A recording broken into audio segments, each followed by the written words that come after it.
muito bem-vindos ao programa Troca de Ideias com o professor Mário Beni.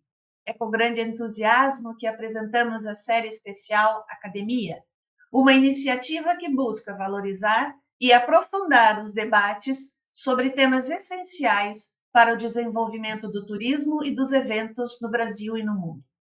Nesta série, destacamos a relevância da Academia Brasileira de Eventos e Turismo, uma entidade que tem desempenhado um papel crucial na disseminação do conhecimento e na promoção de boas práticas no setor. A academia é composta por confrades e confreiras, profissionais de notório saber e com trajetórias de destaques em suas respectivas áreas de atuação.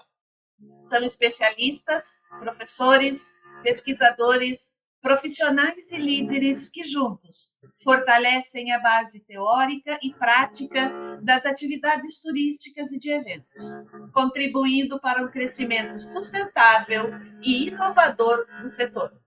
O programa Troca de Ideias, com experiência e visão do professor Mário Beni, tem como um de seus objetivos principais trazer insights e conhecimentos que realmente façam a diferença para aqueles que atuam no setor de turismo e de eventos. É um espaço para a reflexão crítica, a troca de experiências e a construção de estratégias que beneficiem profissionais e organizações com convidados que são referências. Queremos enriquecer sua perspectiva e apoiar o desenvolvimento contínuo de competências necessárias para o sucesso neste campo. Acompanhe nossa série especial Academia e mergulhe em conversas que vão além do convencional, agregando valor e incentivando a excelência no turismo e nos eventos. Junte-se a nós e seja parte desta troca enriquecedora de ideias. Hoje nós recebemos o senhor Fernando Elimelec. Ele chegou no Brasil em 1957, vindo do Egito. Trabalhou na Alcântara Machado de 1965 a 2015, onde iniciou vendendo o projeto Anhembi. Na sequência, atuou no Salão da Criança, Salão do Automóvel e outros eventos na empresa. Em 1974, levou o recém-criado Play Center para o Salão da Criança. Foi um enorme sucesso. Daí passou a trabalhar no Play Center como diretor de marketing por mais de 10 anos. Em 1984, fundou a Playcorp, contratado para tornar o então projeto do Hopi Hari, onde arrecadou mais de 82 milhões de dólares. Em 1987, foi eleito profissional do ano pela TV Globo. Criou, em 1990, um evento precursor da FIFA Fan Fest, uma mega tela formada por TVs na fachada do MAP. Nas Copas do Mundo seguintes, realizou os FIFA Fan Fest, entrando em 1994 para o Guinness Book. Em 10 edições foram assistidas por 1,5 milhões de pessoas por edição. Em 1996, criou o Réveillon da Paulista, iniciando com 200 mil pessoas, alcançando nos últimos 15 anos mais de 2 milhões de pessoas por edição. Foram 20 edições do Réveillon na Paulista. Realizou também as 5 edições do Skol Sensation, dezenas de eventos em Campos do Jordão, Rio e São Paulo Harley Days, na Marina da Glória em Anhembi, Disney na Paulista, Coke in Concert Tour Brasil com Sting, Centenário do Corinthians, Arraial no Memorial da América Latina e a Anhembi, 2 edições da Dinner in Blanc, Maratona do Deserto do Saara, Maratona do Deserto do Saara e Le Mans São Paulo, e mais milhares de eventos realizados nos seus quase 40 anos. Em 2019, recebeu na Câmara Municipal o título de Honorário Cidadão Paulistano e, em 2021, se tornou titular da cadeira 15 da Academia Brasileira de Eventos e Turismo. Seu Fernando, seja muito bem-vindo. Professor Mário, é com o senhor. Sejam todos bem-vindos a esse espaço de convergência, ideação e compartilhamento. Hoje é com grande prazer que eu recebo o meu confrade e amigo Fernando Emilec, é um líder na área de eventos e turismo e, pelo seu currículo, já é demonstrado a sua importância nessa área. Hoje vamos falar sobre o status atual do setor de eventos e as perspectivas para 2030, os caminhos para alcançar as metas. Então, é importante saber que o setor de eventos é um dos segmentos mais dinâmicos da economia global, abrangendo conferências, feiras, festivais, shows, casamentos, eventos esportivos. Em 2023, o setor movimentou cerca de 1,5 trilhão de dólares mundialmente, segundo os dados da Allied Market Research. Após enfrentar grandes desafios durante a pandemia da Covid-19, o setor apresentou uma recuperação significativa e impulsionada ainda pelo retorno dos eventos presenciais e pela consolidação de formatos híbridos. No entanto, ainda existem desafios relacionados à sustentabilidade e tecnologia de inclusão. Há uma retomada pós-pandemia, portanto, os eventos presenciais recuperam a força, mas o modelo híbrido se tornou predominante, permitindo a maioria ou um maior alcance e flexibilidade. Também o impacto econômico e social fez com que o setor gerasse aí milhões de empregos diretos e indiretos.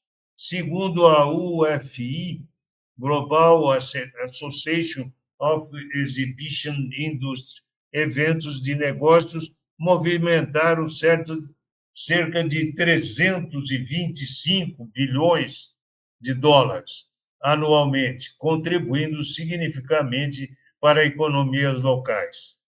É também um fator de sustentabilidade, na medida que a pressão por práticas mais sustentáveis aumentou com a organização que se adota medidas como redução de resíduos, compensação de carbono e utilização de energia renovável.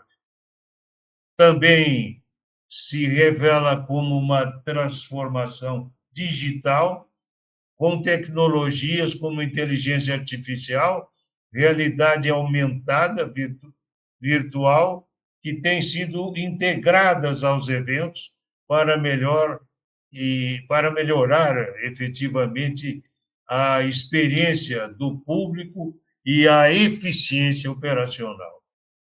Então, para falar das perspectivas até 2030, sustentabilidade total, eventos com carbono zero, que serão norma como práticas rigorosas de gestão ambiental e cadeias de suprimentos sustentáveis, da própria hiperpersonalização e experiência, a análise de dados, que vai permitir eventos sob medida, oferecendo experiências únicas para cada participante. Também a conectividade avançada, a tecnologia SG, que já está sendo pesquisada e testada, e a realidade mista vão transformar a interação entre eventos, eliminando barreiras entre o físico e o virtual. Vai haver uma maior diversidade e inclusão, será um pilar central, garantindo acessibilidade universal e representatividade em todos os níveis. Portanto, vamos entrar numa economia circular. Recursos utilizados em eventos serão reciclados ou reutilizados, minimizando impactos ambientais. Como atingir essas metas para 2030? Educação, treinamento profissional, desenvolver programas de capacitação em tecnologias emergentes, investir em certificação para profissionais da área, o que estamos fazendo já na Academia Brasileira de Eventos e Turismo, a inovação tecnológica, ampliando o uso da inteligência artificial, da gestão logística, do marketing e da personalização de eventos. Incorporando realidades aumentada e virtual para criar novas experiências imersivas. Políticas sustentáveis, estabelecendo metas claras e sustentabilidade com indicadores, como a própria questão do carbono, consumo de energia e gestão de resíduos. Parcerias estratégicas se destacam, colaborando com os stakeholders, incluindo hotéis, companhias aéreas e destinos turísticos, para integrar esforços de desenvolvimento sustentável. Ainda a regulamentação dos incentivos governamentais, propor incentivos fiscais para eventos sustentáveis, o que poderá promover uma inclusão social e implementar materiais recicláveis. Também pesquisas e desenvolvimento, investindo em estudos sobre tendências e impactos dos eventos. Então, o setor de eventos tem um potencial transformador, não apenas econômico, mas também social e ambiental, para atingir as metas de 2030. E é sobre exatamente esse horizonte que nós vamos ouvir hoje o meu confrade e amigo Fernando Elimelec. Com a palavra, meu caro confrade.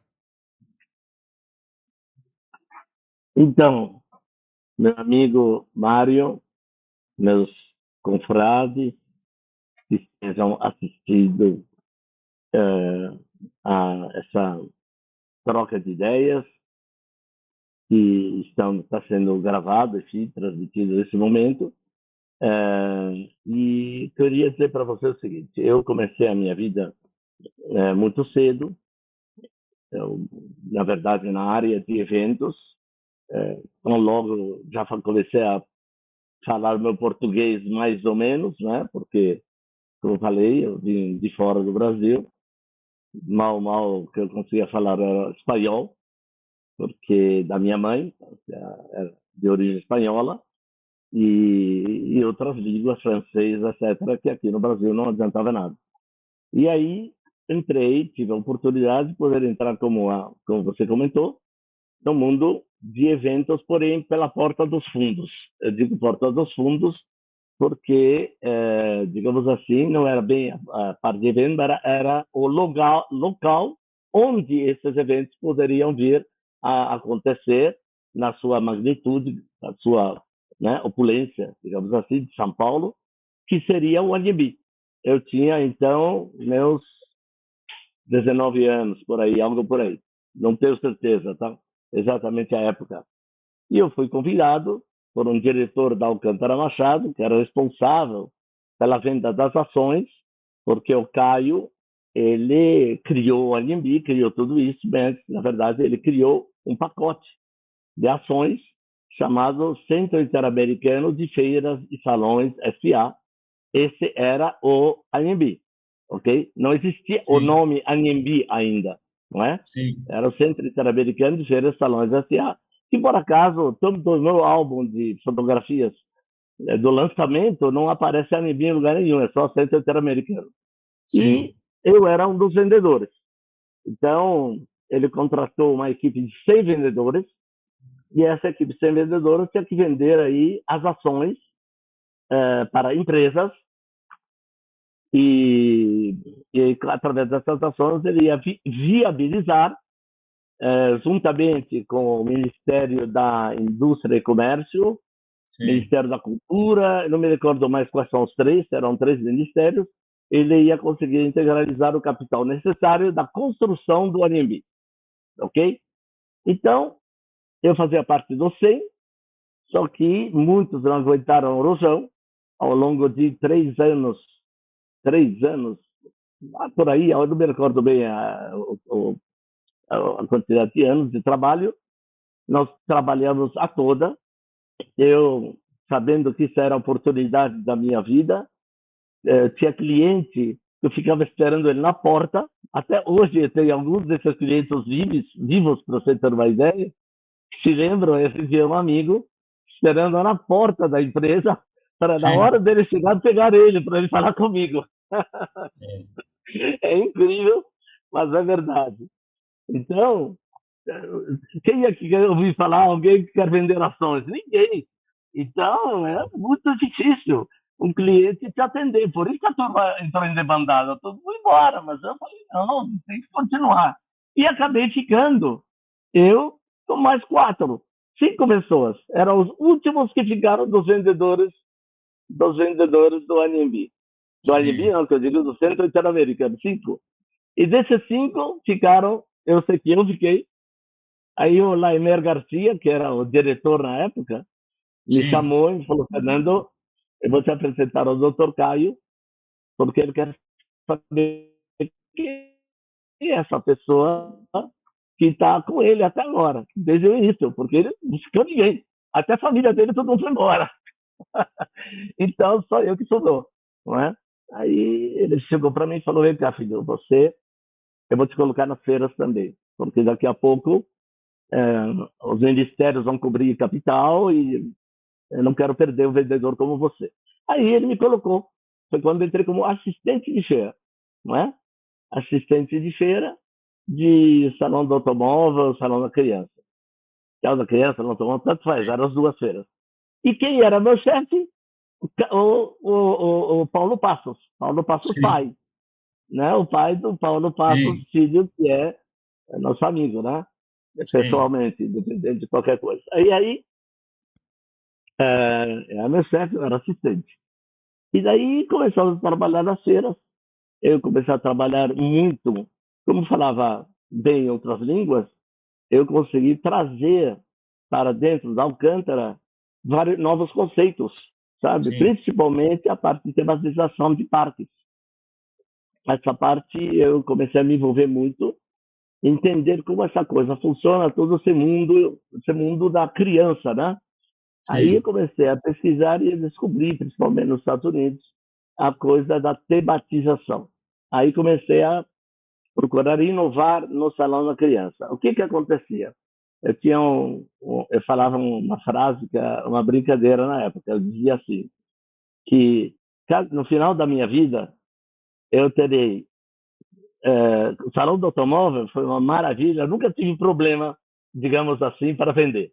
Então, só queria comentar, Mário, é que aí, então, eu dizia que no salão do automóvel não teria problema, o salão da criança, com certeza, ia tirar 1 ano da minha vida de cada edição que eu faria do salão da criança, sim, porque era uma loucura total poder vender o salão da criança, era muito difícil. Então, mas eu tinha que encher de gente, tinha que trazer novas atrações, então me ajuda aqui, pá, por favor. Tinha que trazer novas atrações e tudo mais. E assim, o Salão da Criança passou a continuar enquanto eu estava lá, até o momento que trouxe o Play Center, né, como a Helene falou, trouxe o Play Center para dentro do salão.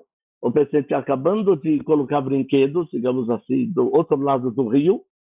E aí eu fui ajudar o Play Center para tentar montar o parque e eu saí da Alcântara. Mas a essa altura, digamos assim, lá pelos anos 90, não, 80, perdão, anos 80, porque tudo isso aconteceu em 2000, 1970 e pouco. E aí, em 1980, se não me engano, foi isso, eu passei a diretor adjunto. Eu subi de cargo, digamos, dentro da Alcântara Machado, ok? sim, Passei de assistente para diretor adjunto do Paulo, sim, juntamente com o Paulo, né? E aí, então, tinha mais liberdade para poder tomar decisões, etc. Mas ele largou muito mais o salão da criança na minha mão, enquanto foi tocando o salão do automóvel, entende? E aí, com essa história de lidar com o público infantil e tudo mais, estou me aprofundando bastante nesse universo. E aí, com o nascimento do Play Center, era uma coisa quase natural sim, essa possibilidade de ir para o parque. E aí começou a minha vida com o parque, mas sempre mantendo um pé na Alcântara. Quer dizer, Alcântara Machado, eu nunca tirei o pé de lá, não sei como explicar. sim, Quer dizer, eu praticamente, eu, essa saída minha foi uma coisa meio assim, um pé aqui e um pé lá, entende? Eu tocava o Salão da Criança, de alguma forma, ia tocando o Salão da Criança junto com o sim, Caíto, não é? Enquanto eu estava trabalhando no Play Center, porque no Play sim, Center está ajudando também com brinquedos, a viabilização sim. de brinquedos, essa coisa toda, né?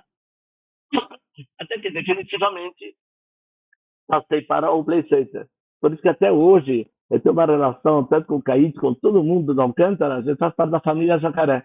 Existe um grupo chamado Família Jacaré que eu faço parte Sim, desde claro. aquela época, É, entendeu?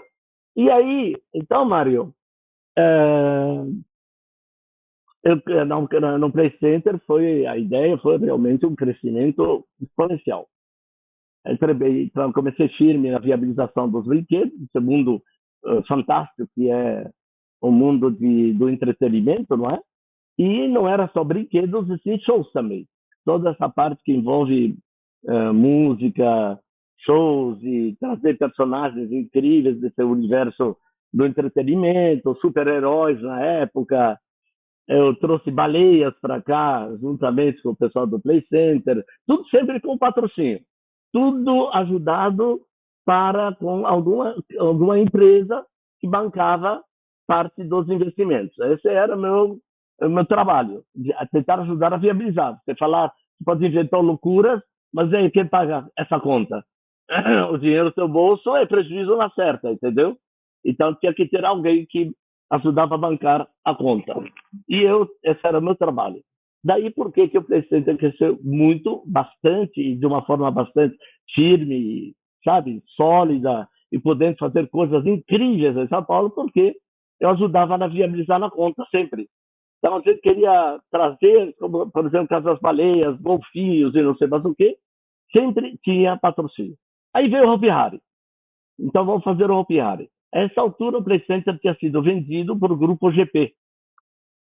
sim, O Grupo GP tinha comprado o Play Center.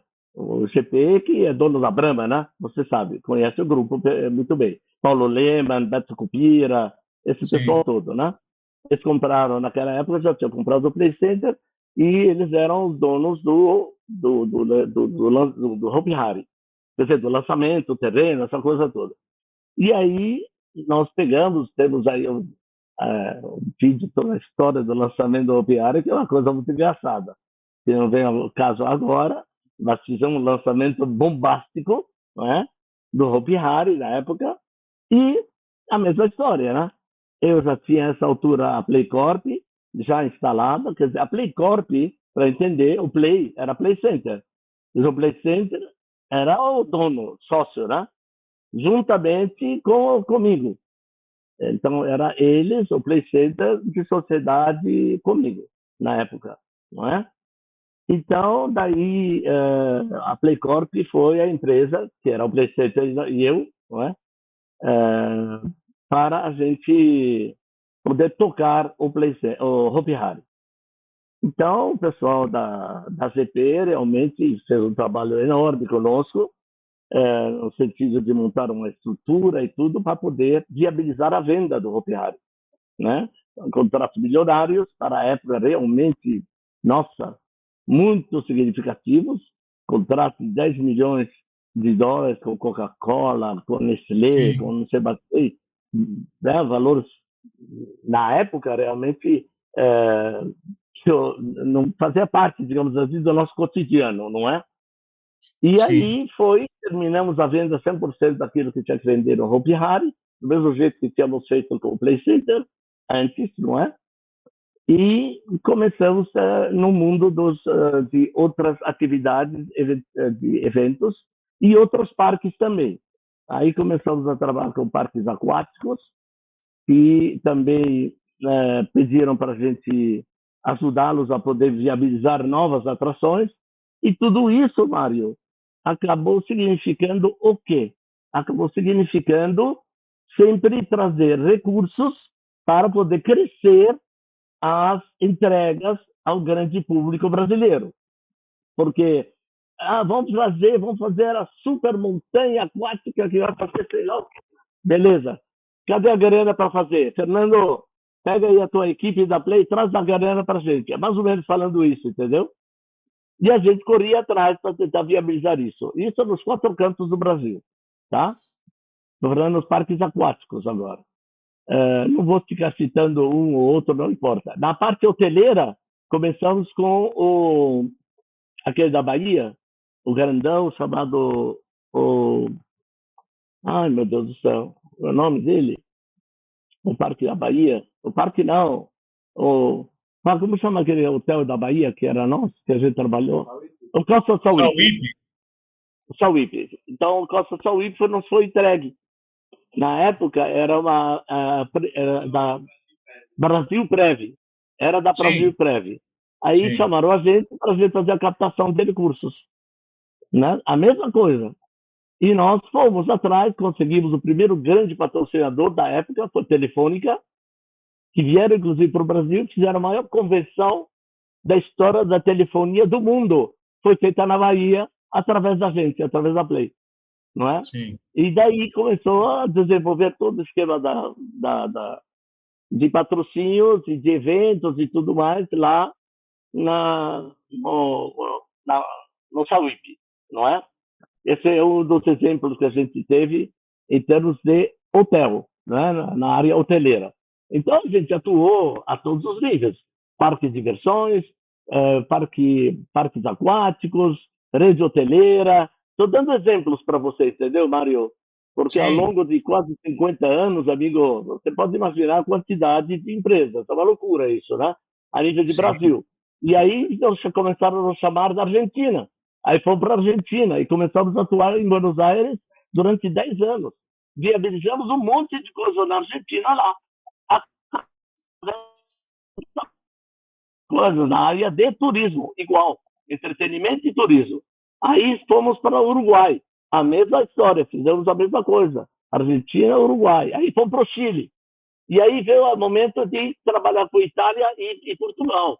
Em Portugal, fizemos um trabalho incrível. Conseguimos vender um parque inteiro do Play Center, nome Play Center, que tomou conta de toda a superfície acima do maior shopping center da Europa. Era praticamente, estava num parque aqui lá, com 50 mil metros quadrados. E montamos um parque gigantesco na Europa, 100% patrocinado. Eu vou lhe contar uma coisa, Mário. Nós estamos falando de, sei lá, 35 anos atrás, já perdi a conta. Mas só para você ter uma ideia, nós chegamos a levantar, mas aí tinha um problema, uma coisa nossa, do brasileiro em Portugal, que eu fiquei impressionado. Como o português, ele respeita o brasileiro. É uma coisa impressionante, impressionante. Sei que eu acabei quase morando lá, né, para viabilizar esse projeto. 3 anos eu não sabia, estava mais em Portugal do que aqui. Mas durante esse período, Mário, você não tem ideia o que nós fizemos lá, meu amigo. Foi uma loucura a nível de vendas. E conseguimos levantar um capital maior, pouca coisa maior do que o que precisou para montar o parque. Você é mais dinheiro de patrocínio do que precisou para montar o parque. Que Sim. loucura. Entendeu o que eu estou falando? Então, na Europa nós tivemos essa experiência e na Itália tivemos a experiência de venda de patrocínio de uma roda. Pronto, acabou. Isso foi o que aconteceu na Europa em termos, quando eu digo Europa, eu estou me referindo a Portugal e Espanha, só. Sim. Tivemos coisa na França também, mas não vamos nos delongar aqui. Voltando para o Brasil. Aqui, então, o que aconteceu depois disso? Aí comecei a criar os eventos daqui, que nessa altura já estávamos trabalhando com tudo isso que te passei. Aí veio a nossa parceria com a Philips, e através dessa parceria com a Philips conseguimos viabilizar o primeiro telão. Dizem eles que foi o primeiro telão do mundo, daí que surgiu o Guinness, inclusive, primeiro telão do mundo. A Philips Mundial entrou nessa operação juntamente com a Philips do Brasil e montamos o primeiro telão aqui no Brasil, na fachada do antigo Mapping. Não sei se você lembra do Mapping, das lojas Mapping. Isso foi em 1990. Em 94, montamos embaixo do viaduto do Chá. Aí montamos um mega telão, mas nada a ver com aquilo que nós temos hoje. Era televisões coladas uma na outra, entendeu? Era aquela parede de monitores de televisão gigante, sabe? Mas, meu amigo, colocamos 1.200.000 pessoas na Copa do Mundo de 94, que o Brasil se tornou campeão. Uma loucura total, entendeu? E assim, sucessivamente, todas as Copas, com exceção de uma ou outra que não teve transmissão, entendeu? E nas últimas, aí, somente a última que teve mais ou menos uma interferência junto à prefeitura, porque o Brasil não conseguia ganhar a Copa. Então, todas as Copas estavam dando o BO. E aí os patrocinadores não queriam saber de ficar associado a BO, entendeu? Os patrocinadores do telão, estou me referindo. Por quê? Porque na hora que o Brasil perdia, daí para frente, ninguém mais ia no Vale do Ninabaú. Quem é que ia para o Vale para ver sabe, os nossos adversários jogando? Ninguém. Aí era um vazio. Então, sabe, bem no início, da hora que o Brasil perdia, daí para frente era zero público. Aí, amigo, falei, não dá. Não dá para a gente continuar desse jeito, porque eu não aguentava os custos, entendeu? Então, aí passei a bola para a prefeitura, e a prefeitura acertou com a gente, aí eles venderam como chama lá, venderam a área como falei agora, que a gente montava o telão, lá no meu Deus do céu, eu já montava o telão onde? No Vale do Rio Sim. Montava do Vale, eles venderam o Vale, aí fizeram tudo aquilo que fizeram lá, e aí eles, de vez em quando, arranjam alguém para sair vendendo uma parte dos shows, etc, etc. Mas então, isso falando da última Copa só. Até a penúltima Copa, o teu amigo aqui estava envolvido, entendeu? A gente estava envolvido desde 90 até então com a Copa do Mundo. E criei, e foi uma guerra para sair esse evento, para sair o Réveillon Paulista. O Réveillon Paulista foi uma ideia que eu tive olhando os Estados Unidos, olhando, como chama lá, o Times Square e tudo mais, e outros países que faziam o Réveillon, e nós, nada. No Rio de Janeiro havia o Réveillon, que era aquela coisa meia-noite dos fogos de artifício, e o pessoal que ia até a praia, dava para Iemanjá, aí, flores e não sei mais o quê. Eu falei, por que em São Paulo não se pode fazer? Aí eu cheguei, e na época nós tínhamos como o presidente da São Paulo Turismo, da Paulistur, se não me engano, era Paulistur, não me recordo mais o nome da Eu era o diretor de planejamento. Então, olha, Mário, era a época do Castelo Branco. Do Haddad. Não, Castelo Branco. Foi o Castelo. Então, depois. Castelo Branco, exatamente. Na época do Castelo Branco, eu levei a ideia para a primeira grande reunião, né? Sim. Da Paulistur, acho que era Paulistur, não me recordo mais. E era Paulistur. E fui rechaçado, rapaz. Aí eu não me recordo do primeiro nome do Castelo Branco, já esqueci. Não me recordo. O primeiro nome não me lembro. Aí o Castelo Branco, um belo dia, me chama e fala, Fernando, nós todos adoramos a ideia na prefeitura, nós temos que fazer ganhar. Falei, querido, eu levei a ideia, você está vendo aí os colegas como aconteceram, eu vou fazer uma nova reunião. Não pode, se dá para fazer o Réveillon sem a gente colocar dinheiro, eu quero fazer esse Réveillon. Eu já tinha a carta da Coca-Cola assinada pelo presidente, dizendo que topa pagar todo o custo de fazer o primeiro Réveillon em São Paulo. Você acredita? Sim. E eu estava com a carta na minha mão. Você entendeu? Aí ele falou, com essa carta, nós vamos lá. Aí ele montou uma nova reunião. Tá? Fez uma nova reunião. Se não me engano, foi lá no Anhembi, essa reunião. Não me recordo bem, acho que foi no Anhembi. E aí, todo mundo, pô, mas por que Avenida Paulista? Você está louco? Você vai dar a Avenida Paulista para uma agência que quer fazer uma festa de Ano Novo? Ele falou, eu quero. Saber por quê? Senhor Fernando, mostra para eles o que você tem na mão. Aí mostrei a carta da Coca-Cola dizendo, patrocino o evento que a Playcorp está propondo de fazer o Réveillon na Paulista. Então, e agora? O que você tem para dizer? Eu tenho a maior empresa de refrigerante do mundo aqui para fazer o Réveillon. E vocês querem... Estão falando não? Aí ele falou, bom, quem não quer, levanta a mão agora. E sabe o que aconteceu, Mário? Ninguém levantou a mão. Aí, no diário oficial, apareceu. E assim está aprovado a criação do Réveillon através do empresário Fernando Libera, e vamos fazer o primeiro Réveillon. 1996, fizemos o primeiro Réveillon patrocinado pela Coca-Cola. Aí, no outro ano, cheguei para a Coca-Cola e falei, gente, pelo amor de Deus, me ajudem. Bom, no primeiro Réveillon, ninguém achava que ia público. Aí, o mais engraçado que eu tenho um jornal aqui, que um dia eu vou te mandar, para você ver a cópia, todo mundo dizia que não vai 5 mil pessoas na Paulista para ver o show. Olha só a mentalidade do pessoal do nosso grupo, da Paulistur. Não vai 5 mil, 10 mil, imagina, pode esquecer. Aí, no dia 1º de janeiro, sai a Folha de São Paulo, Réveillon de São Paulo em placa. 200 mil pessoas na Avenida Paulista. Nossa, Imagina, rapaz, no primeiro Réveillon.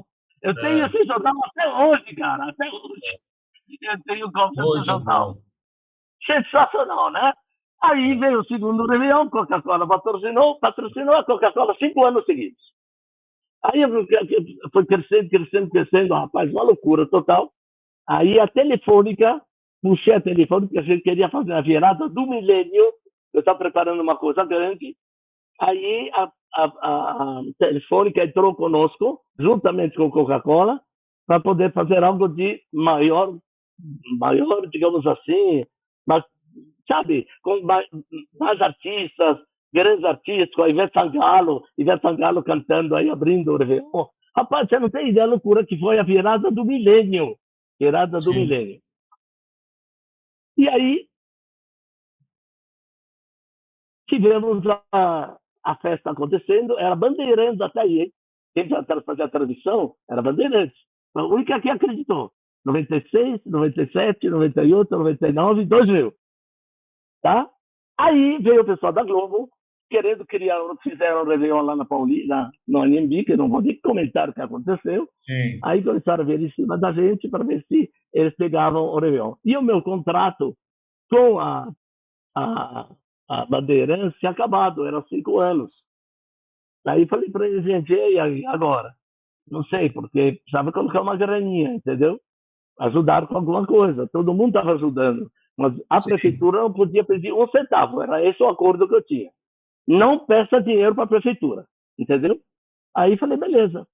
Então, aí veio a Globo que queria fazer, aí conseguimos montar um esquema e começamos a fazer 2001 não teve o Réveillon, foi uma guerra, inclusive, porque não teve, por causa do September 11.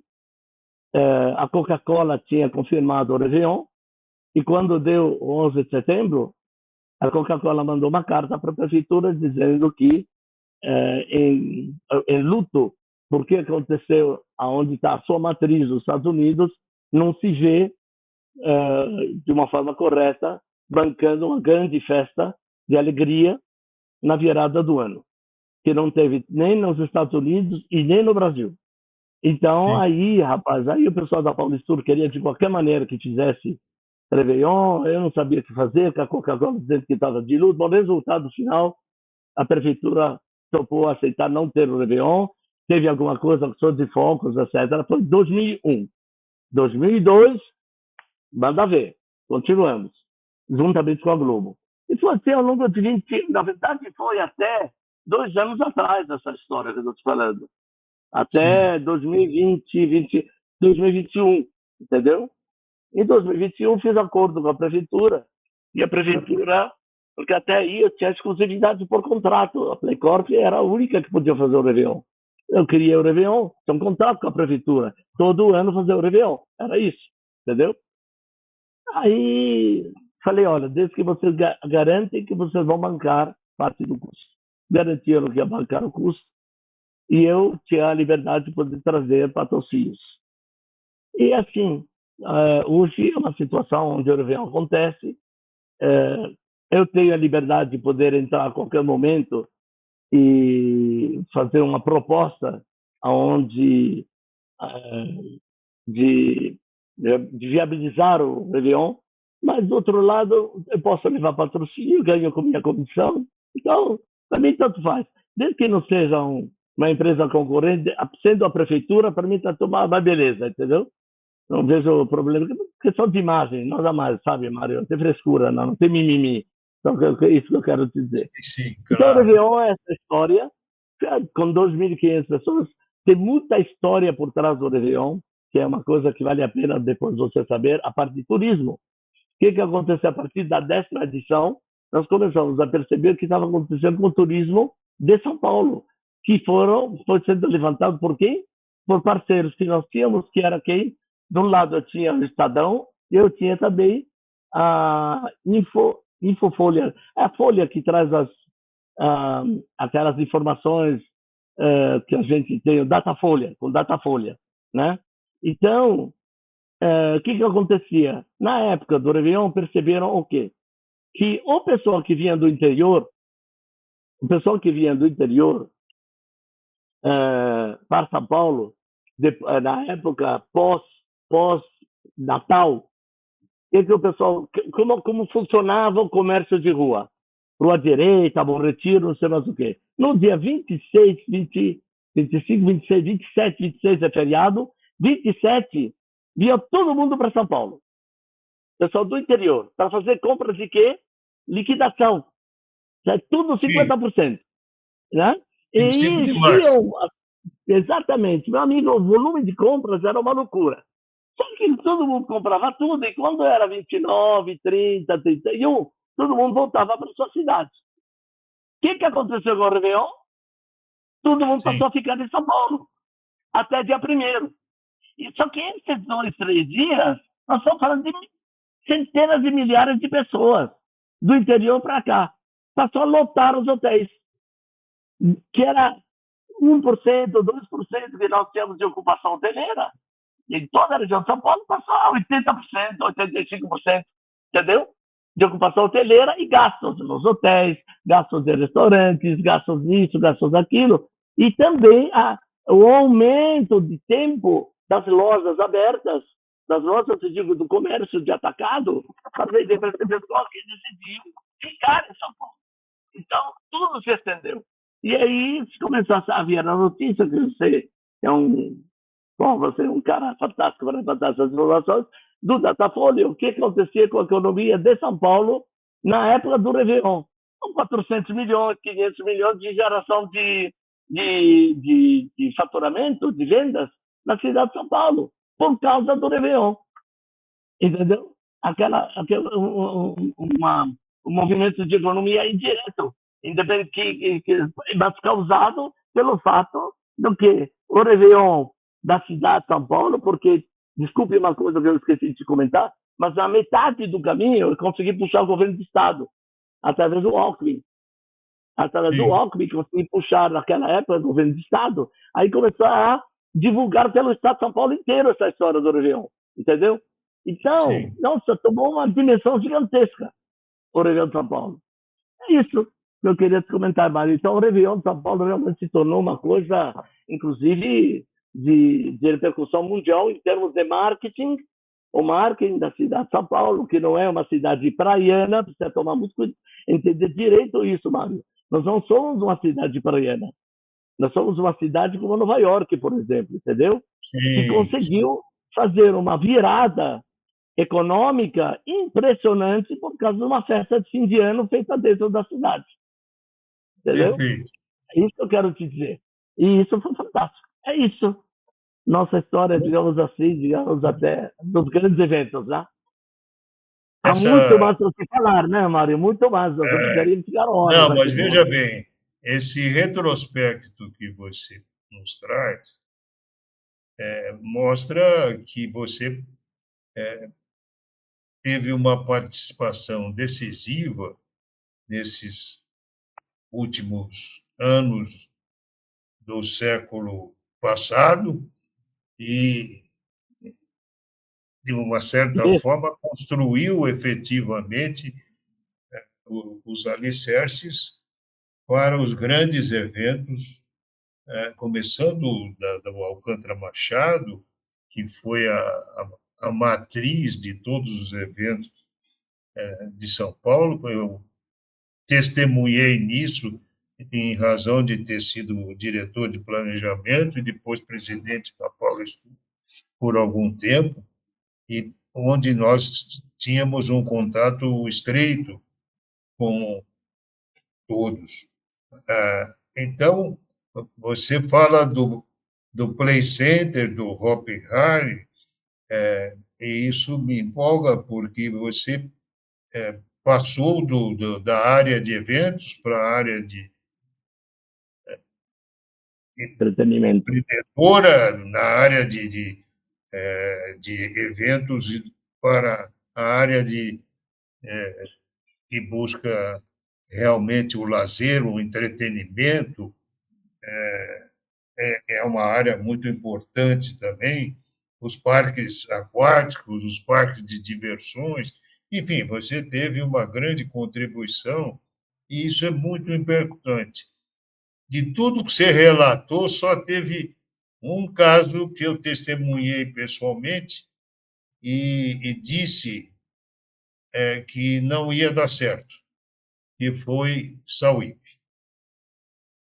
Eu antecipei porque nunca me apresentaram o projeto econômico financeiro de Sauípe. E, em razão disso, eu cheguei à conclusão e cheguei a falar a alguns investidores que Sauípe não era o que eles haviam colocado como comparativo de Cancún. Cancún teve outra matriz, outra projeção e outros projetos. Não se coadjuvavam absolutamente e realmente essa, essa, esse projeto não daria certo. E realmente foi o que aconteceu. Tá? É. Portanto, o resto foi muito bom. E isso me leva a perguntar, fazer uma pergunta que você inclui tudo isso que você colocou. A proposta de parcerias, estratégias entre stakeholders é promissora, mas como alinhar interesses divergentes? Por exemplo, entre organizadores de eventos e comunidades locais. Olha, é um trabalho que nós temos que é uma das partes, digamos assim, mais complicadas, mais difíceis do processo para tornar viável qualquer proposta. E isso te dei como exemplo do que aconteceu para o salão, como chama, para o Réveillon de São Paulo e etc, etc. O que acontece, na verdade, é que é uma coisa que você tem que pegar a agência, a empresa que vai que está prometendo levar para frente o projeto, e ela poder estar mostrando para você como está viabilizando a operação. Eu estou falando do meu lado. Como ela pode fazer para viabilizar a operação, independentemente de investimentos de terceiros, ou seja, investidores estarem colocando lá. Porque uma coisa é você ter um terreno colocado em algum lugar, aí vai ter investidores que vão colocar o dinheiro naquele projeto e ver o que vai acontecer, e outra coisa é você estar viabilizando com as autoridades, com as autoridades regionais ou então estaduais, federais, a realização deste projeto, a realização desse projeto de forma que você não tenha nenhum tipo de responsabilidade, não há investimento para ver o que vai acontecer depois. Ou seja, eu sempre procurei trabalhar da forma mais segura possível para lançar um projeto. Daí que vem o patrocínio. Quer dizer, a única parte que teve investidores foi os Hopi Hari e Play Center. Se você perguntar para mim, dentro do trabalho que eu realizei ao longo da minha vida. Mas eu nunca envolvi terceiros que investem no lugar. No caso do Sauípe, era eles que tinham esse terreno e decidiram fazer aquilo. E eu só trouxe uma empresa, que foi a Telefônica, porém, a distância deles de Salvador, na minha opinião, minha pobre opinião, é o principal motivo daquilo que você colocou, do problema que teve com a Sauípe, a distância. Porque é um hotel muito afastado do centro, do qualquer centro urbano, entendeu? E que sempre o pessoal quer ir para a parte histórica. E a parte histórica ficava a 100 quilômetros. O que você faz? Entende? Então, na minha opinião, é isso com o Sauípe, tá? Nada mais. Mas o lugar é muito bonito, mas é quase que um retiro, é muito longe, entendeu? Então, essa sempre foi minha visão, não é? Com relação ao Sauípe.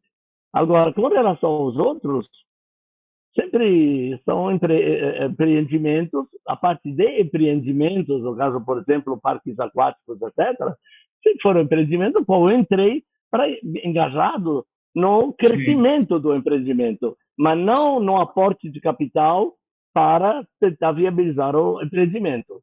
E nos projetos de eventos, a mesma coisa. Todos eles foram feitos seu início foi feito com patrocinadores, se você percebe bem, e não com investidores.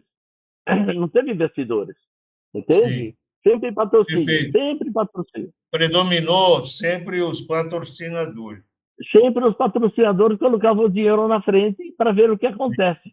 E Perfeito. a gente montava um arcabouço de marketing tão poderoso que, se acontecesse qualquer coisa com o evento, vamos imaginar uma situação como essa, mas a presença da empresa que bancou e que fez, que patrocinou, etc., estaria reverberando, não é? De uma forma que compensasse o capital investido como patrocínio. Era isso. É marketing puro, né, Mário? Marketing puro, marketing puro. E nessa linha, deixa eu te perguntar, Fernando, você como é que vê hoje temos uma grande demanda de eventos em São Paulo. Claro que o novo Anhembi privatizado conseguiu uma área enorme para as feiras e exposições. Porém, não ampliou ou não incluiu no projeto um novo auditório.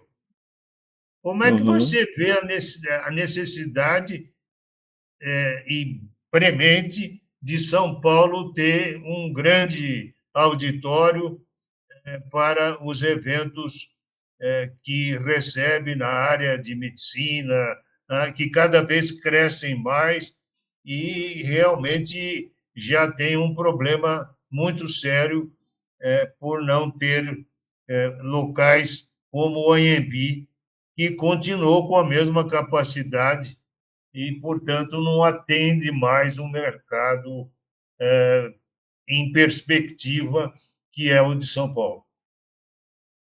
Eu diria que é uma falha, na minha opinião, porque tem os eventos técnicos e mesmo eventos de grande público de salão automóvel, eles sempre pedem, e acontece realmente, de poder usar um auditório para acontecimentos, eventos da própria indústria que está tendo a feira do lado. Quer dizer, Sim. que tem a exposição acontecendo no Anhembi e poder usar o auditório simultaneamente, entendeu? Sim. Eu acho que é uma falha.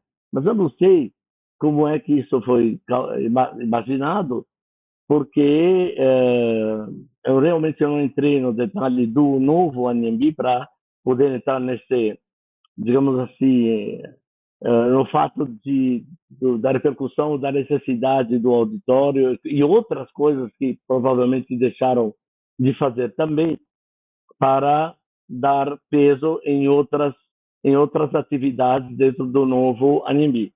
Mas, na minha opinião, é importante, quer dizer, eu acho que é importante ter. O ponto é saber por quanto tempo aquilo lá tem um tempo de uso ao longo do ano, não é? E se esse uso, financeiramente, ele tem um retorno para a GL. Quer dizer, eu acho que a GL deve analisar desse ponto, com essa visão, porque é ela que está bancando tudo isso, não é? Ou seja, tem uma empresa por parte disso tudo. Aquilo não é municipal. É isso que eu quero dizer. Não é? Ou estou enganado? Não, não é mais. Hoje é concessão, o Anhembi. Exatamente. Então, é 100% privado. Sim, Então, para eles é questão de 100% privado. retorno, né, Mário? Para eles é uma questão de retorno. Lembra-se que eles têm lá o pavilhão de feiras lá da Imigrantes, e eles devem ter um super termômetro daquilo também para saber a importância de ter ou não um pavilhão de convenções. Eu não sei. Eu não saberia te É, dizer, Mário, o que eu, o que honestamente. eu, o que eu acho é que com a Os dias de hoje em dia. revitalização do centro, a mudança do gabinete do governador, que é aquela área toda degradada com relação aí à ocupação que nós estamos ainda assistindo, seria recuperada deslocando um pouco, criando ali no centro, buscando criar uma área para eventos com um auditório em torno aí de o dobro do Anhembi, ou até mais do que isso, para que possa São Paulo continuar a ser a capital dos eventos, onde tudo realmente acontece.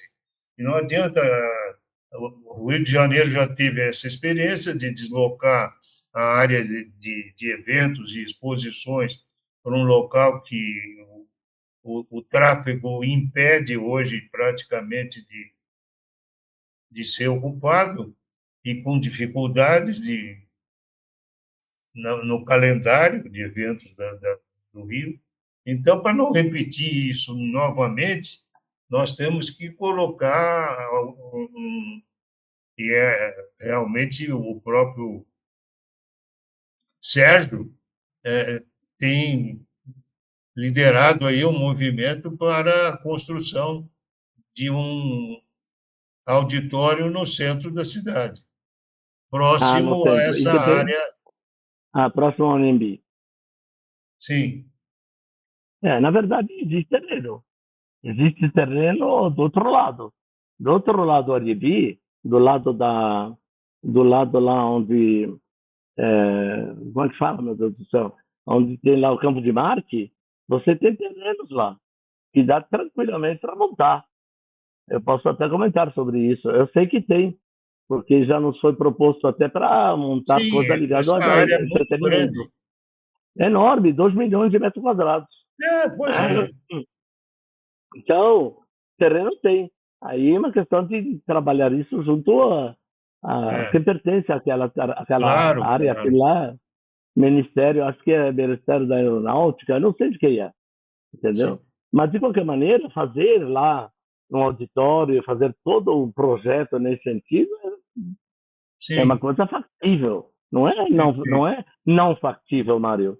E pode ser Sim, trabalhado com patrocinadores, e pode ser feito, pode ser sim, criado claro. uma ponte, pode ser criado uma ponte por cima Sim, daquela Avenida sim, Olavo Fontoura, dá para sim. montar uma ponte de um lado para o outro. Tranquilo. É, Dá para fazer um túnel por baixo, dá para fazer o diabo, não, né? outra ponte estaiada naquela área, Tranquilo. Daí você tem sem todo o problema. complexo da GL e você Sim, pode fazer um complexo realmente de grande magnitude atravessando a rua. é. Essa é a minha visão, né? Uma última questão. Como o setor de eventos pode manter a relevância em um mundo que enfrenta desafios globais, como crises climáticas, conflitos geopolíticos e mudanças demográficas? Pois é, Mário, você está fazendo uma pergunta realmente de grande importância para quem trabalha com grandes eventos.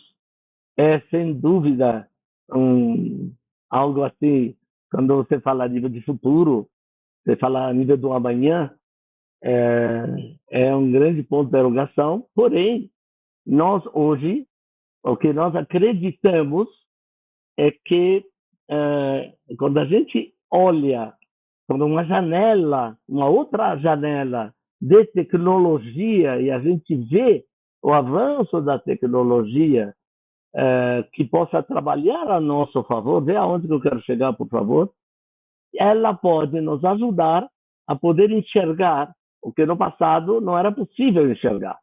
No Sim, passado, que eu estou falando, que no passado até hoje, que nós estamos vivendo, né? claro. Né? Na nossa época, até hoje, mudança e mudança. Hoje, por exemplo, que nessa matéria que eu acabei de postar aí no nosso grupo, da inteligência artificial, querido, você tem informações que jamais na nossa vida poderíamos imaginar poder ter. Então, para você quer montar um mega evento e você precisa estar cercado de todos os cuidados e todas as todos, como eu posso falar para você, de todos os problemas que possam ocasionar um desastre para esse evento acontecer, você tem a inteligência artificial que pode estar te ajudando para diminuir ao máximo todo e qualquer risco. Ou seja, nós temos hoje um colaborador, é assim que eu estou enxergando a nível de futuro, muito importante, que a gente joga para ele as informações que a gente precisa e ele vai ter que nos ajudar a Sim. tentar encontrar soluções para Aí, poder ó. fazer a que a gente quer fazer, qualquer que seja. Qualquer um que seja o evento, não importa o que seja, entende? E desde que a gente saiba apresentar, acho que a coisa é assim, você tem que apresentar o menu dos problemas. Tenho todos esses problemas na minha frente. E aí, o que eu faço para poder ir em frente com o meu projeto? E, pô, se realmente toda essa problemática, como você falou, os problemas que nós temos em torno em torno da gente, em torno de quem é que vai tomar a decisão de realizar o mega acontecimento, não importa o tamanho que ele seja. E você sabe que você vai ter que enfrentar tudo isso, nós temos que ter um aliado. E esse aliado não é governo, é aliado à inteligência.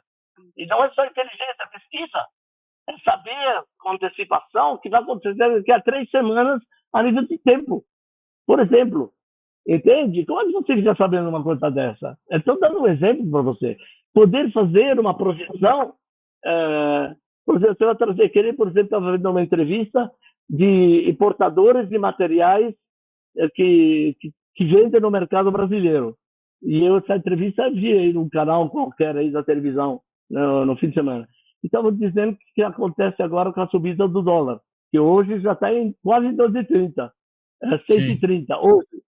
Então, que acontece com o mercado? Como é que você trabalha? Aí, se você não tem alguma coisa que possa te dar uma previsão do que pode estar acontecendo, jogando todos os dados da economia atual e pedindo uma previsão para os próximos 30, 40 dias, mesmo que seja mais próximo possível, você consegue ter algo que te diz vá para frente ou não vai. Ou puxa o teu breque a 70%, ou isso ou aquilo. Quer dizer, hoje nós dependemos muito e é exatamente as informações que a gente está recebendo da inteligência artificial. A sim, inteligência artificial está fazendo esse trabalho hoje de compensação da evolução, não é, de tudo o nosso muito bom. dinheiro para você poder fazer coisa, Mário. Qualquer coisinha que você vai fazer, você pode terminar com prejuízo ou no empate ou quem sabe com o resultado.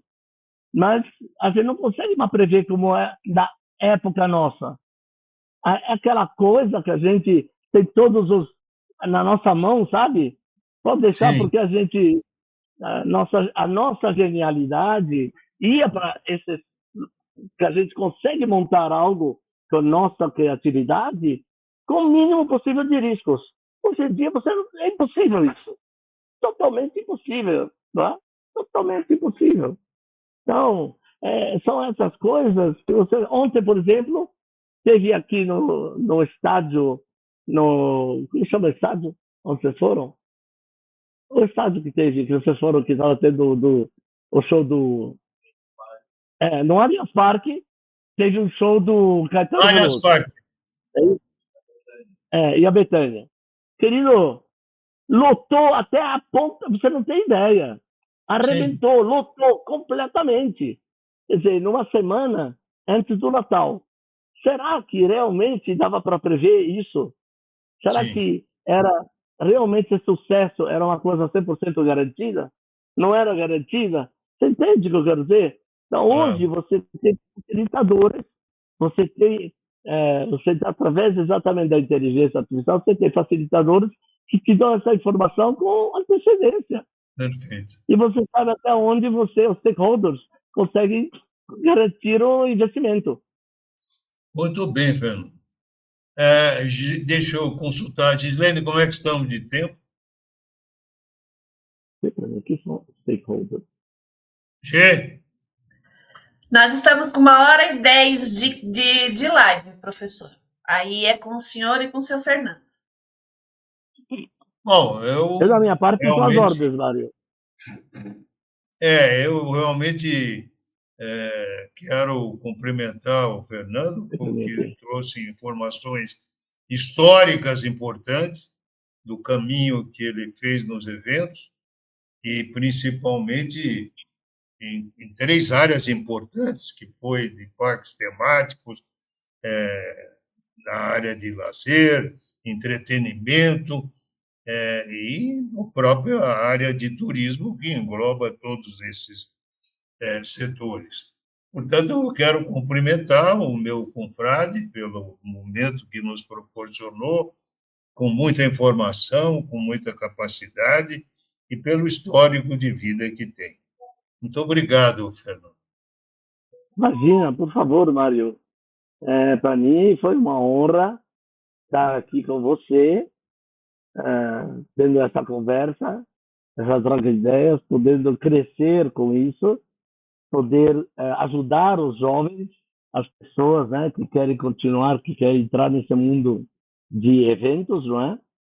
Na época de hoje, mas eu pelo menos posso dizer com toda certeza que sabendo usar as ferramentas que o universo, ou seja, a inteligência que nós estamos criando aqui no Brasil, já está em desenvolvimento, vão poder fazer tanto quanto nós, na nossa época, como Sim, no futuro, sabe, Mário? Então, eu acho que perfeito. tem tudo para poder fazer coisas fantásticas. Essa é a minha opinião. Sem dúvida. Eu também acho. Essa é a minha Muito opinião. obrigado. Imagina, Mário. Vamos. Seu Fernando, nós agradecemos muito a sua participação aqui no programa. O senhor trouxe um relato muito interessante e realmente a parte que o senhor fala da inteligência artificial, ela veio para ficar. Nos resta aprender a lidar com ela e tirar proveito do que ela nos informa. E cada Isso vez mesmo. ela está se aperfeiçoando e trazendo coisas melhores. Precisamos aprender a lidar com ela e a conviver. Exatamente. É isso. Eu acredito que nós estamos realmente, nós, Mário, temos a satisfação, podemos dizer, que estamos participando da entrada para o futuro, tanto você como eu. Sim. Estamos entrando nós estamos abrindo a porta do futuro, nós dois, não é? Nós abrimos a porta do passado, tivemos a oportunidade de abrir a porta do passado e a do futuro também. Do futuro também, meu amigo. Estamos aí, abrimos, botamos a nossa cara, já enxergamos e estamos, inclusive, ajudando os que querem entrar a partir dessa nova era, nesse nosso universo. Não é verdade, Mário? Então, é isso. Muito obrigada. E você que está nos assistindo, obrigado a vocês. Não esqueça, na próxima semana, nós teremos mais um confrade ou confreira debatendo temas super interessantes aqui no Troca de Ideias Especial Academia. Até lá. Ok. Super legal. Muito obrigado. Obrigado.